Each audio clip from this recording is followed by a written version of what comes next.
Halo Bunda dan Ayah dimanapun berada. Selamat datang kembali di kanal kita. Hari ini kita akan membahas topik yang sangat-sangat penting, yaitu peran besar kesehatan mental orang tua terhadap karakter dan masa depan anak-anak kita. Saya sudah kedatangan tamu spesial, Teh Istiqomah Nur Latifah, seorang praktisi terapis kesehatan mental. Teh Isti, seringkali kita fokus memperbaiki perilaku anak. Tapi Teh Isti bilang, yang harus disembuhkan duluan adalah orang tuanya. Boleh cerita sedikit kenapa kesehatan mental ibu dan ayah itu sepenting itu? Jadi begini, saya sendiri baru sadar saat usia 26-27 tahun bahwa reaksi saya terhadap marah, kecewa, dan sedih itu masih kekanak-kanakan. Itu adalah cerminan dari inner child yang terluka. Riset bahkan menunjukkan bahwa kondisi mental kita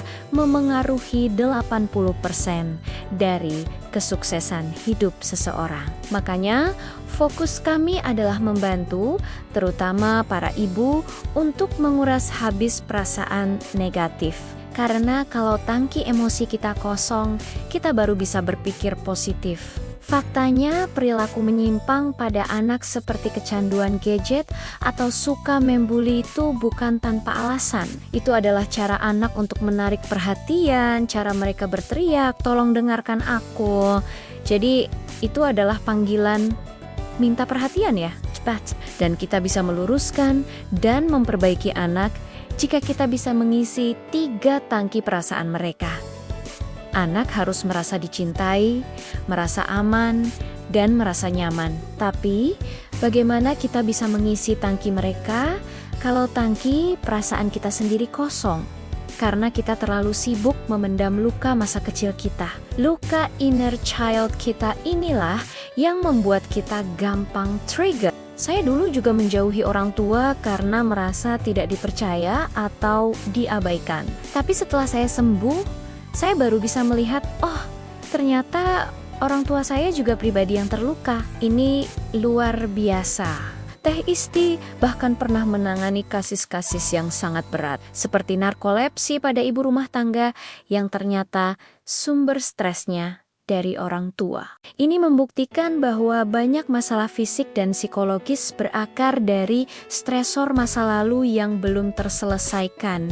Ya, dan dampaknya ke anak jauh lebih serius dari yang kita bayangkan. Satu bentakan saja itu bisa mengubah struktur di otak anak, terutama area yang berhubungan dengan kognitif, kemampuan memutuskan dan memaknai sesuatu. Kita membentak karena inner child kita, diri kita yang kecil yang belum selesai, sedang berbicara dengan diri anak kita. Dan yang paling mengkhawatirkan, trauma itu bisa diwariskan. Hidden trauma pada ibu hamil bisa ditransfer ke janin melalui tali pusat dalam bentuk hormon kortisol yang sering kita sebut hormon racun. Anak yang lahir bisa rentan merasa sepi, memorinya bermasalah, dan mudah sakit-sakitan. Lalu, bagaimana cara kita sebagai orang tua mulai menyembuhkan diri? Ada 2 langkah utama untuk self-healing. Pertama, belajar jujur dan mengakui kelelahan, kelemahan, atau kekurangan diri sendiri. Mengakui itu melepaskan separuh beban. Kedua, jangan pernah menyimpan emosi negatif lebih dari 24 jam. Jangan tunda rasa kecewa atau sedih, segera salurkan atau selesaikan agar tidak menjadi penyakit. Untuk komunikasi dengan anak, kita harus menerapkan seni bicara pada anak. Contohnya, kalau anak jatuh dan menangis, jangan langsung bilang, "Ah, cuma segini kok sakit." Lalu bagaimana yang benar? Yang pertama, kita harus akui perasaannya, validasi rasa sakit, kaget, atau takutnya. Misalnya, "Oh, kakak sakit ya?" Pasti rasanya kaget dan takut. Setelah perasaannya diakui, otaknya tenang. Barulah kita beri solusi dengan tenang. Darahnya cuma sedikit, ya kita obatin, nanti cepat hilang. Teknik ini mengajarkan anak untuk tidak panik dan membangun kepercayaan bahwa orang tuanya selalu ada untuknya. Jadi, kuncinya ada di validasi emosi. Benar.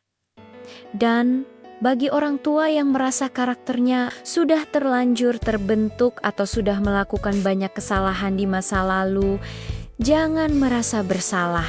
Filosofi pohon bonsai mengajarkan kita selalu ada kesempatan kedua, ketiga, dan seterusnya untuk memperbaiki. Pohon bonsai yang baru ditreatment di usia tua pun tetap bisa bernilai tinggi. Tidak ada kata terlambat. Parenting yang sukses adalah ketika orang tua 100% bahagia. Bahagia itu bukan berarti mendapatkan semua yang diinginkan, tetapi mampu menerima semua hal, baik dan buruk, yang terjadi dalam diri kita. Kunci utama dalam parenting adalah pengelolaan emosi diri sendiri.